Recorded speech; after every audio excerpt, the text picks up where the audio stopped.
Stop pretending this is simple. Seattle's stacked roster is a countdown timer. JSN is becoming that guy, elite, expensive, unavoidable. Win now or get torn apart by contracts. Which side are you on? So JSN, who there's an argument he's the best receiver in football right now, he is now eligible for a contract extension. This is the downside to winning the Super Bowl. Everybody wants to get paid, and most want to get paid a lot, and they want to get paid early. So that's why you have to take advantage of these windows that open. So this year and next year, the Seahawks are stacked. But it should be noted, Sam Darnold's cap hit goes from $13 million this year to $38 million next year. It triples. But Kenneth Walker, probably not a Seahawk next year. So there's two teams in the league that are on the clock, the Bears and the Broncos. Excellent quarterbacks, both on the rookie contracts, well above average rosters. They got about 2 years to hit it because then Bo Nix and Caleb Williams are going to get paid. I think when I sat back and really, digested, I guess, the information that they didn't want me back, that was, a little bit of a tough pill to swallow. But when I really stood back and looked at it from afar, I really understood the decision, and I really did. And I'm thankful that I landed in Seattle. So let's go to Seattle now. Next 7 minutes, let's talk Seattle.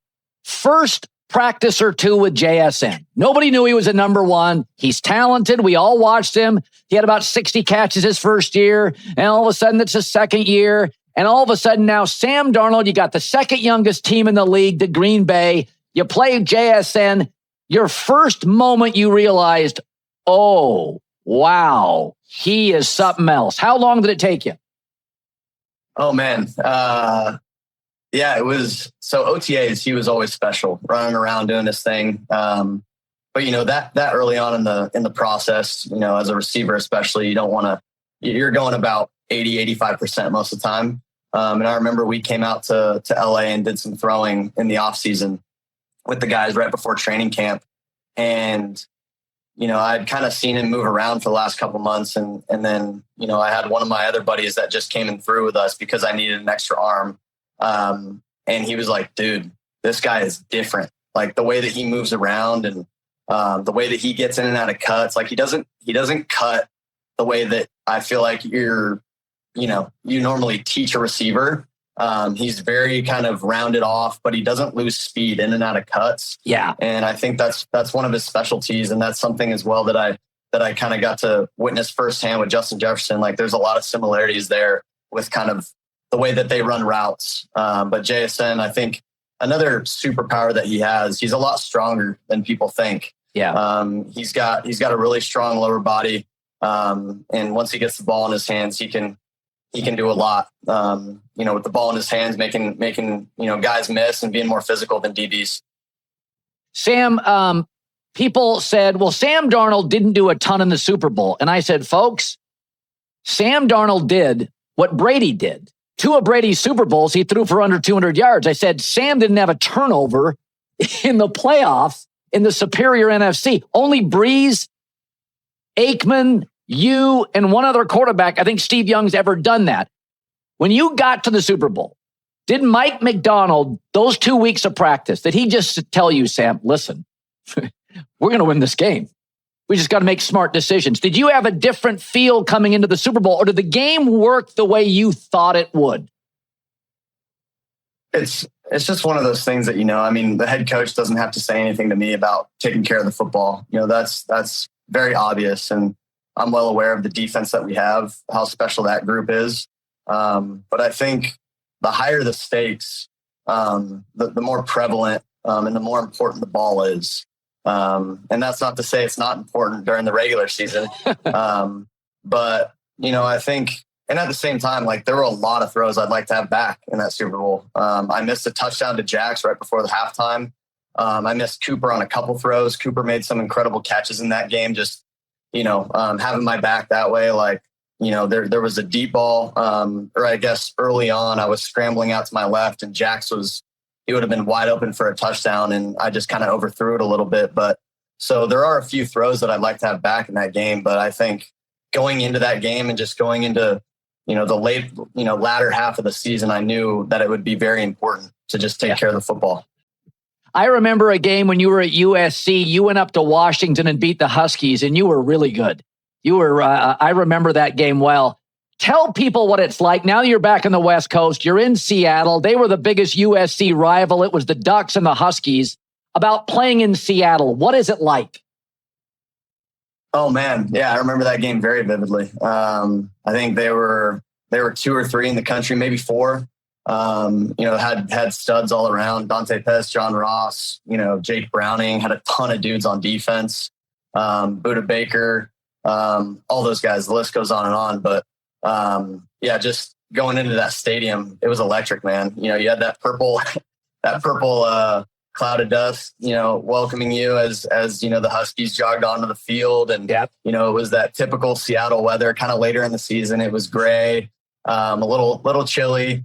But man, it was just fun to be able to play in an atmosphere like that. Like that's what you dream of playing in games like that. And then to finally be in Seattle with the Hawks and just see the electric atmosphere that our crowd creates, not only, throughout the last half of the season, but even early on. Like when we had 1:00 games later or earlier in the season, it was the same intensity that we had, in the playoffs. And so I just, those fans are incredible. And it is a little different in Seattle, the fandom that they have for their sports up here.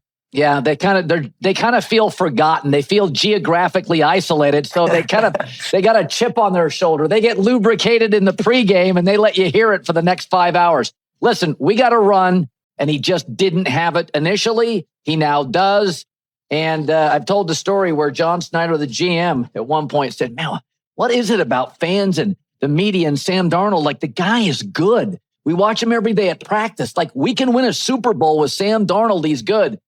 And John Schneider, who's usually right at the Combine this week, was right again. Stop pretending this is simple. Seattle's stacked roster isn't a flex, it's a countdown timer. Because the moment you win, the bill shows up with interest. And right now, Seattle is sprinting through a window that's about to slam shut so hard it'll crack the franchise's spine. And the timer starts with one name, because he's turning from promising into unavoidable. Jaxon Smith-Njigba isn't developing. JSN is becoming that guy. The one defensive coordinators lose sleep over because he doesn't cut, like you teach. He rounds it off and somehow doesn't lose speed. That's the terrifying part. It looks smooth, almost lazy until it's too late. He had about 60 catches as a rookie, and then it flips. Suddenly, he's not a nice weapon, he's the no. One question. And here's the punchline. He's now eligible for a contract extension. Translation? The clock just got louder. Because when your receiver becomes elite, the quarterback contract stops being background noise and turns into a siren. Sam Darnold is the argument that makes fans fight in the comments. Some still hear bust. Others see a quarterback who played the most dangerous word in football. Efficient. But here's the cold math you can't debate. His cap hit goes from $13 million this year to $38 million next year. It triples. That's not a detail, that's a guillotine lowering. And this is the downside to winning at the top. Everybody wants to get paid, and most want it early. That's how champions get dismantled, one deserved contract at a time. So if money is tightening at quarterback, it squeezes the entire roster, starting with the names fans assume will just stay. You want a scary sentence?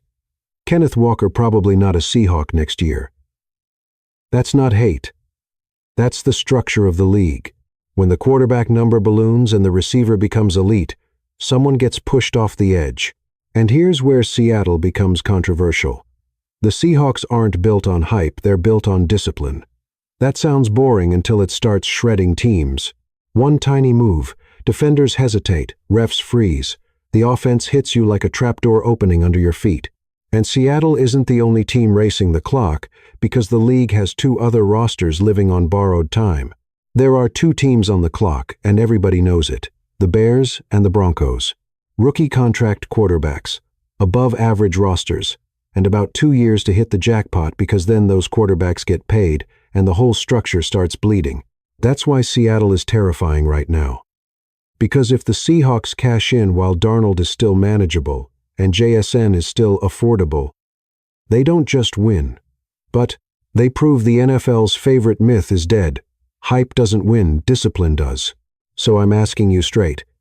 Which side are you on? Win now, or get torn apart by contracts. And next, if you think the contract squeeze is the only threat, wait until you see the one tiny tactical detail Seattle's using that makes defenses panic, because once you notice it, you can't unsee it. Yo, mic check 1 to 2, -1, -2. Game over for this video, folks. Smash that like button, drop a comment, and subscribe to stay in the huddle for more. This is NFL Madness, bringing the heat and signing out.